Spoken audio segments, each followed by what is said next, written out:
राज ठाकरे यांचे हातपाय का गळाले? महाराष्ट्र नवनिर्माण सेनेचे प्रमुख राज ठाकरे एक प्रभावी राजकारणी म्हणून नेहमी पाहिले जातात. त्यांच्याकडे संवाद स्किल आहे, भाषण स्किल आहे.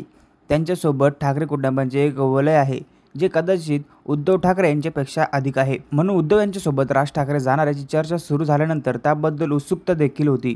पण अशा परिस्थितीत राज ठाकरे हे एकूणच निवडणूक प्रक्रियेला एवढे का कंटाळे आहेत असा प्रश्नही मनात येतोय.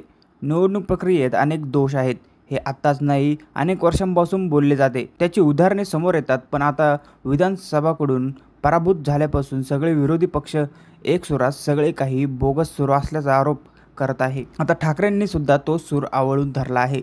मुंबईतील गोरेगाव नेस्को सेंटरमधील मनसेच्या मतदान यादी प्रमुखांच्या मेळाव्यात ते बोलत असताना त्यांनी ही निराशा बोलून दाखवली. ते म्हणाले, तुम्ही मतदान करा अथवा नका करू, रिझल्ट आधी ठरलेला आहे.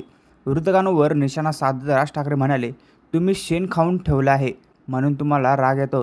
ही सत्ता कशी आली हे महाराष्ट्रातील प्रत्येकाला माहिती आहे. कशी सत्ता आणली जाते, राजकारण कसं सुरू आहे.